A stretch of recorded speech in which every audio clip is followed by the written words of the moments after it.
السلام علیکم ورحمۃ اللہ وبرکاتہ نحمدہ ونصلی علی رسولہ الکریم اما بعد فاعوذ باللہ من الشیطان الرجیم بسم اللہ الرحمن الرحیم رب اشرح لی صدری ویسر لی امری واحلل عقدۃ من لسانی یفقہوا قولی۔ آپ سب لوگ کیسے ہیں؟ میں امید کرتی ہوں آپ لوگ صحت اور ایمان کی بہترین حالت میں ہوں گے۔ تو ہم آج سورۃ البقرہ کی آیت نمبر 28 سے شروع کریں گے۔ اس سے پہلے اللہ تعالیٰ سے دعائیں کر لیتے ہیں اور اللہ تعالیٰ کی تعریف بیان کرتے ہیں۔ اللہ اکبر کبیرہ والحمد للہ کثیرہ وسبحان اللہ بکرۃ واصیلا، الحمد للہ الذی بنعمتہ تتم الصالحات، ربی زدنی علما ربی زدنی علما ربی زدنی علما، اللہم انا نسألک علما نافعا اللہم انا نسألک علما نافعا اللہم انا نسألک علما نافعا، آمین یا رب العالمین۔ سورہ بقرہ کی آیت نمبر 28 ہے، اعوذ باللہ من الشیطان الرجیم، بسم اللہ الرحمن الرحیم۔ شروع اللہ کے نام سے جو بڑا مہربان نہایت رحم والا ہے۔ کیف تکفرون باللہ وکنتم امواتا فاحیاکم ثم یمیتکم ثم یحییکم ثم الیہ ترجعون۔ کافرو، تم خدا سے کیوں کر منکر ہو سکتے ہو؟ جس حال میں کہ تم بے جان تھے تو اس نے تم کو جان بخشی، پھر وہی تم کو مارتا ہے، پھر وہی تم کو زندہ کرے گا، پھر تم اسی کی طرف لوٹ کر جاؤ گے۔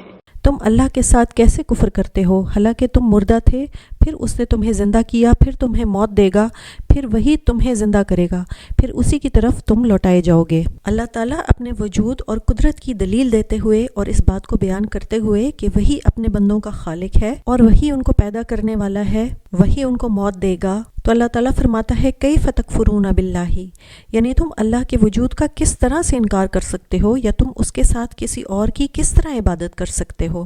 وکنتم امواتا فاحیاکم، حالانکہ تم بے جان تھے، اس نے تمہیں زندگی بخشی، یعنی اس ذات نے تمہیں عدم سے یعنی نہ ہونے سے وجود بخشا، جیسا کہ اللہ تعالیٰ سورۃ الطور میں فرماتا ہے، جس کا ترجمہ ہے، کیا یہ کسی کے پیدا کیے بغیر ہی پیدا ہو گئے ہیں، یا یہ خود اپنے آپ کو پیدا کرنے والے ہیں، یا انہوں نے آسمانوں اور زمین کو پیدا کیا ہے؟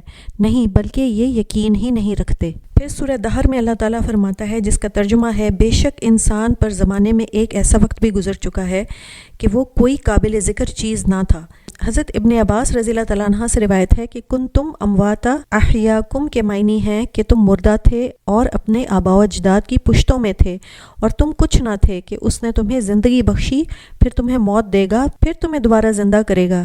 تو انسان کے لیے دو موتیں ہیں، دو زندگیاں ہیں۔ اللہ تعالیٰ فرماتا ہے کہ تم کچھ بھی نہیں تھے، مردہ تھے، پھر زندگی دے کر اللہ تعالیٰ نے تمہیں اس دنیا میں بھیجا، اور پھر وہی موت دے کر تمہیں دوبارہ زندگی دے گا۔ پھر تم اللہ کا انکار کیسے کر سکتے ہو؟ جس رب نے یہ سب مرحلے بنائے ہیں تم اس کا انکار کرتے ہو۔ اللہ کو پہچاننے کے لیے ضروری ہے کہ ہم اپنی ہی تخلیق پر غور شروع کر دیں، اپنی زندگی کے سفر کو سمجھیں، تو یہ بھی ایک عبادت ہوگی۔ جو اس حقیقت کو نہیں سمجھتا کہ وہ کہاں سے آیا ہے، اس نے کہاں جانا ہے، جسے نہ آغاز کا پتہ ہے نہ انجام کا پتہ ہے، اور جانوروں کی طرح صبح اٹھتے ہیں، کھاتے پیتے ہیں اور رات کو سو جاتے ہیں اور بس ختم، تو ہم نے ایسے تھوڑی جانا ہے، ہم نے کچھ کر کے جانا ہے۔ سب سے پہلے اللہ تعالیٰ کو راضی کرنا ہے، اس کی کتاب کے مطابق اپنے اور اپنے بچوں کے ایمان پر کام کرنا ہے، ایمان بڑھانے والے کام کرنے ہیں، اور ایسی چیزوں سے بچنا ہے جس سے ایمان گھٹتا ہے، جس سے ایمان کم ہوتا ہے۔ جو اللہ تعالیٰ نے یہاں پر سوال پوچھا ہے، کیف تکفرون، کس طرح تم انکار کرتے ہو، تو یہ جو کیفا لفظ ہے، یہ اللہ تعالیٰ نے ایک طرح سے ڈانٹ کر سوال پوچھا ہے۔ اللہ تعالیٰ کے لیے مارنا اور دوبارہ اٹھانا کچھ مشکل نہیں ہے۔ اللہ تعالیٰ انسان کے ایک ایک پور کو دوبارہ جوڑ کر کھڑا کر دے گا، ساری روحیں اپنے جسموں میں واپس لوٹا دی جائیں گی۔ اتنا مشکل مرحلہ اللہ کے لیے اتنا آسان ہے، تو اللہ تعالیٰ اتنی عظمت والا رب ہے جس کا تم انکار کرتے ہو۔ سورہ مومن میں اللہ تعالیٰ فرماتا ہے، جس کا ترجمہ ہے، تو نے ہم کو 2 دفعہ بے جان کیا اور 2 دفعہ جان بخشی۔ تو اس سے ثابت ہوتا ہے، یہ اللہ تعالیٰ نے دلیل پیش کی ہے کہ اللہ تعالیٰ کو پوری قدرت حاصل ہے کہ وہ مردہ کو زندہ کرے اور زندہ کو مار دے، یہ اللہ کے لیے کچھ مشکل نہیں ہے۔ تو اگلی آیت ہے آیت نمبر 29، اعوذ باللہ من الشیطان الرجیم، بسم اللہ الرحمن الرحیم، هو الذی خلق لکم ما في الأرض جميعا ثم استوى إلى السماء فسواهن 7 سماوات وهو بكل شيء عليم۔ وہی تو ہے جس نے سب چیزیں جو زمین میں ہیں تمہارے لیے پیدا کی، پھر آسمانوں کی طرف متوجہ ہوا تو ان کو ٹھیک ساتھ آسمان بنا دیا، اور وہ ہر چیز سے خبردار ہے۔ وہی ہے اللہ جس نے تمہارے لیے پیدا کیا سب کا سب جو کچھ زمین میں ہے، پھر وہ آسمان کی طرف متوجہ ہوا، پھر ٹھیک کر کے 7 آسمان بنا دیے، اور وہ ہر چیز کو خوب جاننے والا ہے۔ اللہ تعالیٰ نے پہلے اس دلیل کا ذکر کیا کہ اس نے اپنے بندوں کو پیدا فرمایا ہے، اور یہ ایک ایسی دلیل ہے کہ جس کا انسان اپنے جسموں میں مشاہدہ کر رہے ہیں، اپنے آپ کو دیکھ سکتے ہیں اور اس کا اندازہ لگا سکتے ہیں۔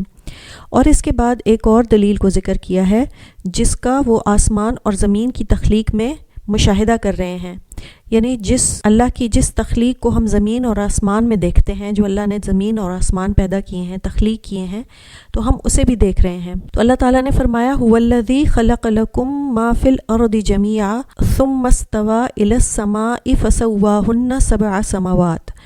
وہی تو ہے جس نے سب چیزیں جو زمین میں ہیں تمہارے لیے پیدا کی، پھر آسمان کی طرف متوجہ ہوا تو ان کو ٹھیک 7 آسمان بنا دیا، یعنی اس نے 7 آسمان بنا دیے۔ اس آیت میں اللہ تعالیٰ نے مزید اپنے احسانوں کا ذکر کیا ہے، اور اس نے فرمایا کہ یہ سب کچھ تمہارے لیے بنایا ہے، بے شمار چیزیں ہیں تمہارے لیے۔ ہمارا رواں رواں اللہ کے احسان کے نیچے دبا ہوا ہے، پھر وہ دیکھتا ہے کہ کون شکر گزار ہے۔ حدیث میں آتا ہے کہ رسول اللہ صلی اللہ علیہ وآلہ وسلم نے فرمایا، اللہ نے مٹی کو ہفتے کے دن پیدا کیا، اتوار کے دن اس میں پہاڑ پیدا کیے، درختوں کو پیر کے دن پیدا کیا، مکروہات منگل کے دن پیدا کی، نور کو بدھ کے دن پیدا کیا، جمعرات کے دن زمین میں چوپائے پھیلائے، جمعے کے دن عصر کے بعد یعنی عصر اور رات کے درمیان میں مخلوق میں سب سے آخر میں حضرت آدم علیہ السلام کو پیدا کیا، اور وہ ہر چیز کو جانتا ہے، اسی نے ہر چیز کو بنایا ہے۔ ہر چیز کو اللہ نے ہمارے لیے مسخر کر دیا ہے، اور ہر چیز اس دنیا میں ہمارے لیے ہی بنی ہے، ہم چیزوں کے لیے نہیں بنے،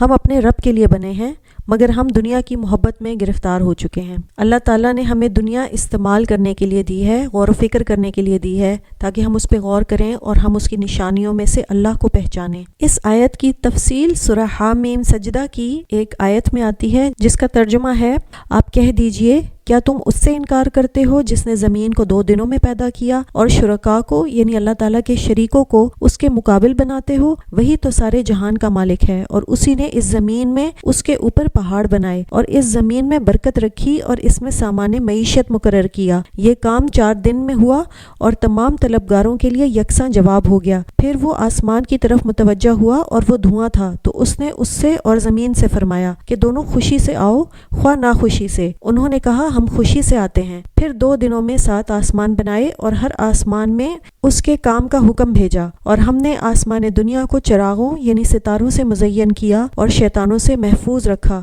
یہ زبردست اور خبردار مقرر کیے ہوئے اندازے ہیں۔ ان آیات سے پتہ چلتا ہے کہ اللہ تعالیٰ نے پہلے زمین کو پیدا کیا، پھر 7 آسمانوں کو بنایا، اور کسی عمارت کو بنانے کا یہی طریقہ ہوتا ہے کہ پہلے اس کی بنیاد بنائی جاتی ہے، بنیادوں کو استوار کیا جاتا ہے، اور پھر اس کا بالائی حصہ تعمیر کیا جاتا ہے۔ سورہ نازعات میں اللہ تعالیٰ فرماتا ہے، بھلا تمہارا بنانا مشکل ہے یا آسمان کا جسے اسی نے بنایا، اس کی چھت کو اونچا کیا پھر اسے برابر کر دیا، اور اسی نے رات تاریک بنائی اور دن کو دھوپ نکالی، اور اس کے بعد زمین کو پھیلا دیا، اسی نے اس میں سے اس کا پانی نکالا اور چارہ اگایا، اور اس پر پہاڑوں کا بوجھ رکھ دیا۔ یہ سب کچھ تمہارے اور تمہارے 4 پایوں کے فائدے کے لیے کیا۔ مجاہد اس کے بارے میں کہتے ہیں کہ اللہ تعالیٰ نے زمین کو آسمان سے پہلے پیدا فرمایا ہے۔ اس نے جب زمین کو پیدا فرمایا تو اس سے دھواں اٹھا، اسی لیے تو اس نے فرمایا پھر آسمان کی طرف متوجہ ہوا اور وہ دھواں تھا، اور ان کو ٹھیک ٹھیک 7 آسمان بنا دیا۔ انہوں نے یہ بھی کہا ہے کہ یہ آسمان ایک دوسرے کے اوپر ہیں اور 7 زمینیں ایک دوسرے کے نیچے ہیں۔ یہ آیت اس بات کی دلیل ہے کہ زمین کو آسمان سے پہلے پیدا کیا گیا ہے، جیسا کہ سورہ حامیم سجدہ کی آیات میں بیان فرمایا ہے۔ قرآن مجید کے یہ دونوں مقامات اس بات کی دلیل ہیں کہ زمین کو آسمانوں سے پہلے پیدا کیا گیا ہے۔ صحیح بخاری میں ہے کہ حضرت ابن عباس رضی اللہ تعالیٰ عنہ سے جب اس کے بارے میں پوچھا گیا تو انہوں نے بھی یہی فرمایا کہ زمین کو آسمان سے پہلے پیدا کیا گیا۔